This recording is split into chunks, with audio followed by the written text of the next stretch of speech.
अब हम सोल्व करेंगे बेटा क्वेश्चन नंबर 7 मिसलिनियस एक्सरसाइज का। 4 ही क्वेश्चन रह गए, 7th 8th 9th और 10th। ये कहता है यूजिंग प्रॉपर्टीज ऑफ सेट्स, पहले बोल दिया सेट्स की प्रॉपर्टी यूज करनी है।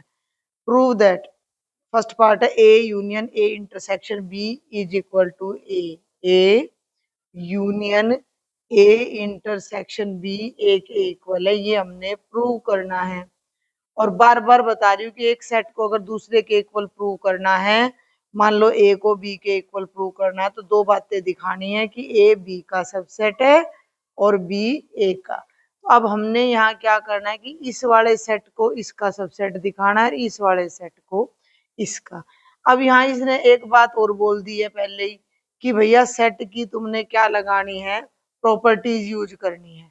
तो सेट की प्रॉपर्टीज में एक दो प्रॉपर्टीज क्या आई थी, ध्यान देना कि मान लो कि एक्स कोई सेट है और वाई कोई सेट है और उनकी यूनियन है और इंटरसेक्शन है।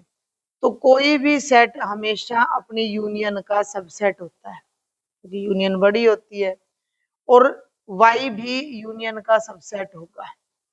एक तो ये रिजल्ट हम यहाँ यूज करेंगे कि कोई भी सेट अगर उसके साथ किसी दूसरे सेट को मिला के यूनियन कर दे तो उसका सबसेट होता है। और दो सेट्स की जब हम इंटरसेक्शन करते हैं तो वो एक्स का भी सबसेट होती है और वो इंटरसेक्शन वाई का भी सबसेट होती है। भाई देखो ना, ये एक्स है और ये वाई है, यूनियन में तो ये सारे एलिमेंट्स आ गए, जबकि ये एक्स और ये वाई है। तो एक्स वाले जो एलिमेंट है, एक्स वाले जो एलिमेंट है वो यूनियन के अंदर आ गए, एक्स यूनियन का सबसेट हो गया और वाई भी यूनियन का सबसेट हो गया। लेकिन जब मैं दो सेट्स की इंटरसेक्शन कर रही हूँ तो ये एलिमेंट्स आ रहे हैं। अब पहले सेट का नाम एक्स है, दूसरे सेट का नाम वाई है, तो ये जो एलिमेंट्स बच रहे हैं ये सारे के सारे एक्स में आ रहे हैं ना। एक्स इंटरसेक्शन वाई एक्स का सबसेट हो गया, ऐसे ही वाई का सबसेट हो गया। तो इंटरसेक्शन सेट का सबसेट होता है। अब ये देखो कि बहुत सिंपल सी बात है कि वी नो कि ए का सबसेट होता है, हर सेट अपना सबसेट होता है, और ए इंटरसेक्शन बी भी ए का सबसेट होता है। अब ये भी दिखाया है मैंने तुम्हें, ये क्लियर है। अब ध्यान देना कि ये एलिमेंट भी इसका सबसेट है, सेट, ये सेट भी इसका सबसेट है। तो इन दोनों सेट्स की जब यूनियन करोगी, सॉरी यूनियन, तो वो भी ए का क्या आ जाएगी, सबसेट आ जाएगी। क्लियर है भाई, जब मैं इन दोनों की यूनियन करूंगी तो वो भी तो ए के अंदर ही मिलेगी, क्योंकि भाई इसके भी सारे एलिमेंट ए में हैं, इसके भी सारे एलिमेंट ए में हैं। तो यूनियन करोगे तो बाहर तो कुछ जाएगा ही नहीं। तो यहाँ से मेरे पास क्या आ गया कि A union A intersection B, A union A intersection B is the subset of A. इसे आप इक्वेशन नंबर 1 का नाम दे सकते हो। ठीक है, अब हम उल्टा चलते हैं। उल्टा चलते हैं तो अब हमने क्या दिखाना है कि जो ए है, इधर से चलेंगे, ए है वो इस पूरे का सबसेट है। ठीक है, तो देखो जरा कि भाई वी नो कि ए का सबसेट है, ए का सबसेट है। अब ध्यान देना कि अगर तो ए जो है वो यूनियन का भी, या फिर ऐसा कर लो, ये वाली प्रॉपर्टी यूज कर लो, ए ये वाली, भाई जो एक्स है वो सबसेट होता है एक्स यूनियन वाई का। यानी कि जो सेट है वो अपने साथ किसी दूसरे की यूनियन कर दे तो उनका सबसेट होता है। अब ये जो ए है वो कैसे आ रहा है, इसकी और इसकी यूनियन करके आ रहा है। भाई सिंपल सी बात है कि अगर मैं ये यहाँ से समझ पा रही है मेरी बात को कि ये जो ए है वो इसकी और इसकी यूनियन से आ रहा है, तो ये ए इस यूनियन का सबसेट हो जाएगा, क्योंकि सेट यूनियन का सबसेट होता है। तो क्लियरली आ जाएगा, obviously clearly A is the subset of A union A intersection B. तो अगर ना समझ आए ना तो तुम ऐसा कर सकते हो कि हमने मान लिया कि ए इंटरसेक्शन बी को मैं एक्स दे दूं नाम, और ये हमें गिवन है, हमें ये रिजल्ट गिवन है कि ए किसके बराबर है, A union A intersection B के। तो ए किसके बराबर हो गया, ए यूनियन एक्स के। कोई दिक्कत नहीं, भाई इस इंटरसेक्शन की जगह मैंने एक्स लगा दिया। अब ये यूनियन की प्रॉपर्टी लगा दो कि अगर हमें ए यूनियन एक्स दे रखा है तो हमें क्लियरली पता है बाय प्रॉपर्टी ऑफ सेट की ए जो है वो सबसेट हो जाएगा ए यूनियन एक्स का। क्लियर है? जब ए यूनियन एक्स का सबसेट है तो इसका भी सबसेट है। तो ये सारी चीजें मैं ये ग्रीन पेन से मैंने की हैं, इसको एक रफ में अपना यूज कर लिया, नहीं तो डायरेक्ट प्रॉपर्टी लगा के ये वाली प्रॉपर्टी लगा के डायरेक्ट इसको मैंने यूज किया है। और इसको मैं नाम दे देती हूँ इक्वेशन नंबर 2। ठीक है, इसको मैं नाम दे देती हूँ इक्वेशन नंबर 2। ये 1 है तो फ्रॉम 1 एंड 2, भाई 1 में क्या आ रहा है ए, ये पूरा सेट इसका सबसेट है और ये इस पूरे सेट का सबसेट है, तो दोनों एक दूसरे के बराबर आ गए। तो दोनों एक दूसरे के बराबर आ गए तो A union A intersection B A के बराबर आ गया, हेंस प्रूव हो गया। अब इसी के सेकंड पार्ट पे आ जाओ। सेकंड पार्ट में क्या कहता है ये कि ये प्रूव करना, देखो ए इंटरसेक्शन है, A intersection A union B A के बराबर है, A intersection A union B A के बराबर है, ये हमने प्रूव करना है। ठीक है, अब देखो फिर वही बात आ जाती है कि ए का सबसेट है। इसको हम ऐसे करते हैं, लेफ्ट हैंड साइड उठा लेते हैं इसकी, लेफ्ट हैंड साइड देखो A intersection A union B is equal to, associative property हमारी आ चुकी है पीछे सेट्स की यूनियन और इंटरसेक्शन की, अगर ध्यान हो तो, नहीं तो मैं एक बार लिख देती हूँ जल्दी से कि एसोसिएटिव प्रॉपर्टी क्या थी कि X union Y intersection Z, या बल्कि इंटरसेक्शन वाली ले लो, एक्स इंटरसे, इसको रहने दो क्योंकि हमारे में इंटरसेक्शन पहले है और यूनियन बाद में है। X intersection Y union Z किसके इक्वल होगा, X intersection Y, X intersection Y और यूनियन एक्स इंटरसेक्शन जेड। याद है ये प्रॉपर्टी पीछे आ ली है हमारी, भाई ये हमारी आ चुकी है। ये देखो ये है पेज नंबर 16 पे, जिसको हम बोलते हैं डिस्ट्रीब्यूटिव लॉ, आ चुकी है ना, ये हाईलाइट कर दिया है मैंने, ये है पेज नंबर 16 पे, ये सेम प्रॉपर्टी हमारी आई हुई है। क्लियर हो रहा है भाई, ये सेम प्रॉपर्टी हमारी आई हुई है। क्लियर है? ठीक है, चलूं अब हम अपने क्वेश्चन पे वापस आ जाते हैं, जो मिसलिनियस में है हमारा क्वेश्चन। ये मिसलिनियस एक्सरसाइज ये रहा, बिल्कुल आसान है। अब यहाँ पे अब हम लगा देंगे अपनी डिस्ट्रीब्यूटिव प्रॉपर्टी, यहाँ पे लगा देंगे। ठीक है, तो क्या कहती है डिस्ट्रीब्यूटिव प्रॉपर्टी कि ए को ए से इंटरसेक्शन कर देंगे, ए इंटरसेक्शन ए हो गया, यूनियन का साइन लगा देंगे, union A intersection B. Clear हो गया? फिर बता दूं, ए को ए से इंटरसेक्शन करेंगे, फिर यूनियन लेंगे और ए की बी से due to this distributive property. और अब ये बिल्कुल सिंपल है, ए और ए की इंटरसेक्शन ए, और इसको एज इट इज छोड़ दो, A union A intersection B. अब इसको थोड़ा सा आपको डायग्राम की हेल्प से समझना पड़ेगा। देखो मैं छोटा सा डायग्राम बना के दिखाऊं, ये ए, ये बी, सुनना ध्यान से, ये ए, ये बी, ये ए इंटरसेक्शन बी, ध्यान से समझिए बेटा, ये है ए इंटरसेक्शन बी। और ये जो पूरा सर्कल है, मैं येलो कलर में कर रही हूँ इसको, ये पूरा ए है, वो ध्यान से देखना भाई, ये तो पूरा ए है और ये व्हाइट वाला पार्ट है जो वो ए इंटरसेक्शन बी है, ये तो पूरा ए है और ये ए इंटरसेक्शन बी है। जब इसकी यूनियन करूंगी तो वापस से क्या आ जाएगा, नहीं ए आ जाएगा। ध्यान से देख, ये तो ए है भाई, ए का मतलब ये पूरा सर्कल जो मैं बार बार पेन चला रही हूँ, ठीक है, समझ पा रही है, ए का मतलब ये वाला सर्कल, ए इंटरसेक्शन बी का मतलब ये वाले जो भी मैंने पर्पल कलर से करे ये। जब इस पूरे बाहर वाले सर्कल को और इसको यूनियन करूंगी ये पूरा दोबारा से नहीं आ जाएगा भाई। ए इंटरसेक्शन बी में तो ए के वो एलिमेंट है जो बी के साथ कॉमन है, लेकिन वो ऑलरेडी ए के अंदर तो हैं और ये ए है ही, नहीं तो और एक और ढंग से बताऊं इसी बात को कि जो ये है ए इंटरसेक्शन बी, भाई वी नो कि जो ए इंटरसेक्शन बी है वो ए का सबसेट होता है, इंटरसेक्शन किसी भी सेट का सबसेट होता है। और एक रिजल्ट और आया है कि अगर ए बी का सबसेट है तो जो दोनों की यूनियन है वो सुपर सेट बनता है। दोनों की यूनियन, भाई ये ए है, अरे एक मिनट भाई एक मिनट, ये ए है, हाँ कलर चेंज कर दूं, ये ए है हमारा और बी दूसरा ले है, ए बी का सबसेट लेना है ना हमने, तो ये तो ए है आपका और ये बी है, ठीक है। दोनों की इंटरसेक्शन, दोनों की जो यूनियन होगी वो ये बड़े वाला ही तो बनेगा। तो ए बड़ा है और ये छोटा है, तो जब इन दोनों की यूनियन करोगे तो किसके बराबर आ जाएगी, ए के बराबर आ जाएगी।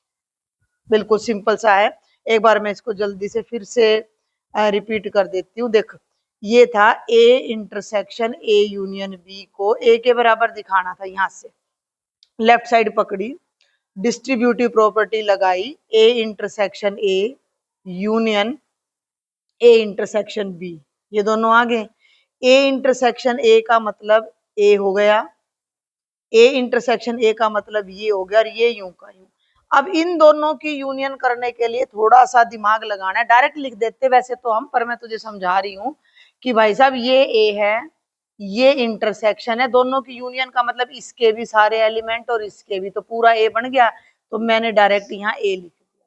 और नहीं तो ये पूरा सेट है और ये इसका सबसेट है, तो दोनों की यूनियन करोगे तो पूरा सेट ए बन जाएगा। तो ये अपनी क्या आ जाएगी, राइट हैंड साइड आ जाएगी। तो लेफ्ट हैंड साइड और राइट हैंड साइड इक्वल हो गए। क्लियर है। इस पूरे चैप्टर की वीडियो मैंने बोर्ड पे भी करवा के डाल रखी है, मतलब अगर कोई बच्चा दोबारा से देखना चाहे तो वो पहले भी मैंने बहुत डिटेल में करा रखा है। 8th पे आ जाओ, ये बहुत आसान है, देखना ध्यान से सुनना। Show that A intersection B is equal to A intersection C need not imply B is equal to C. क्या कहता है कि अगर ए की बी से इंटरसेक्शन और ए की सी से और ए की सी से इंटरसेक्शन बराबर है, तो इसका बिल्कुल भी ये मतलब नहीं है कि बी और सी बराबर होंगे। नीड नॉट आ गया तो प्रूव करने की जरूरत नहीं है, डिस्प्रूव करने के लिए एग्जाम्पल बहुत है। तो एग्जाम्पल ले लो एक, मान लो लेट ए तो मैंने ले लिया 1 और 2 है और 3, और बी मैंने ले लिया 2, 3 और 5 और 6, और सी मैंने ले लिया 2, 3, 8, 9, 10। कोई दिक्कत? अब बता ए इंटरसेक्शन बी क्या आएगा, ध्यान से देख। A intersection B, A 2, 3, A intersection B आएगा 2, 3, और बी बी नहीं sorry A intersection C, A intersection C और बताओ क्या आएगा, वो भी 2, 3 आ रहा है। ये तो दोनों बराबर हो गए। क्या बी और सी बराबर हैं? क्या बी और सी बराबर हैं? ध्यान से देख, क्या ये सेट बी और क्या ये सेट सी बराबर हैं? नहीं है ना। तो वो यही कह रहा है कि इंटरसेक्शन भले ही बराबर हो जाए, जरूरी नहीं है कि सेट भी बराबर होंगे। तो इस बात को यहाँ हम लिख देंगे कि clearly obviously A intersection B A intersection C के बराबर है, लेकिन जो बी है वो सी के बराबर नहीं है। ऐसा कोई भी एग्जाम्पल तुम अपने आप भी बना के देख सकते हो प्रैक्टिस करने के लिए। 9th पे आ जाओ। Let A and B be two sets if A intersection X is equal to B intersection X. ठीक है, कि ए इंटरसेक्शन एक्स और बी इंटरसेक्शन एक्स दोनों बराबर और एम्प्टी हैं, यानी ए का कोई भी एलिमेंट एक्स के साथ मैच नहीं करता और बी का भी कोई एलिमेंट मैच नहीं करता, एंड दोनों की यूनियन बराबर है, लेकिन ए यूनियन एक्स और बी यूनियन एक्स भी बराबर है। ये दो बातें हमें पता है। For some set X then show that A is equal to B. Hint इसने ऑलरेडी दे रखा है तो हम भी उसी से कर लेते हैं कि हमें ए को बी के बराबर दिखाना है। पहले ए को ले लो, ध्यान देना, ए को मैं लिख सकती हूँ ए इंटरसेक्शन फाइव, तो फाइव से इंटरसेक्शन करोगे हैं तो फाइव आओगा ना। एक मिनट, फाइव नहीं, ए इंटरसेक्शन फाइव तो भाई फाइव हो जाएगा। ठीक है, एक बार थोड़ा समझने की कोशिश करो कि अलग से ले लेते हैं थोड़ा सा। ये ए है, ठीक है, ये एक्स है, और ये सारा ए यूनियन एक्स हो गया, ये सारा ए यूनियन एक्स है। क्लियर है? अब इस पूरे सेट को अगर मैं ए के साथ इंटरसेक्ट करूं तो कौन से एलिमेंट मैच हो रहे हैं? इस पूरी जो येलो लाइंस हैं और इस नीले सर्कल में कौन सा पार्ट कॉमन है? इस ब्लू लाइन में और येलो लाइन, ब्लू वाले इस वाले पार्ट में, ध्यान से समझियो। ए यूनियन एक्स तो ये है जो मैं ये हॉरिजॉन्टल लाइंस लगा रही हूँ, जो मैं ये हॉरिजॉन्टल लाइंस लगा रही हूँ ये तो ए यूनियन एक्स हो गया।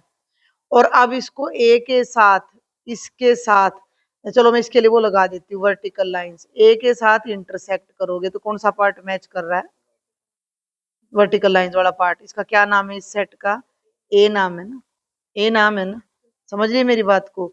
यानी कि अगर मैं ए यूनियन एक्स की और ए की इंटरसेक्शन करूंगी तो ए ही तो मैच करेगा ना। एक्स के एलिमेंट तो जो मैच करते होंगे तो वो ए में भी पाएंगे। ठीक है ना?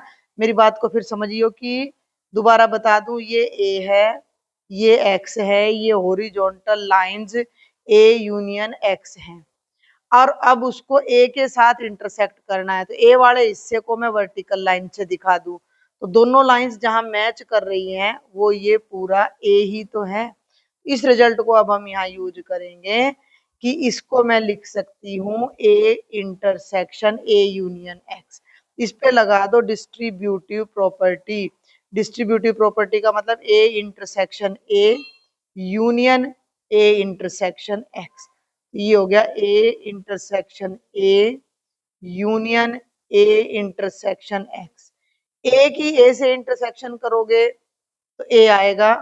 इसकी जगह, इसकी जगह पे अब हम लगा देंगे, अब देखो यहाँ हम थोड़ी सी ट्रिक लगाएंगे कि जो ये ए यूनियन एक्स है ना, ए यूनियन एक्स किसके इक्वल है?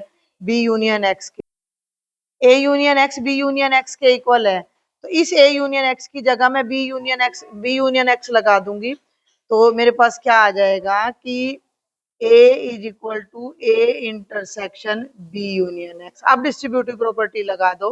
डिस्ट्रीब्यूटिव लगाने का मतलब ए इंटरसेक्शन बी और ए इंटरसेक्शन एक्स, ये आ जाएगा A intersection B union A intersection x.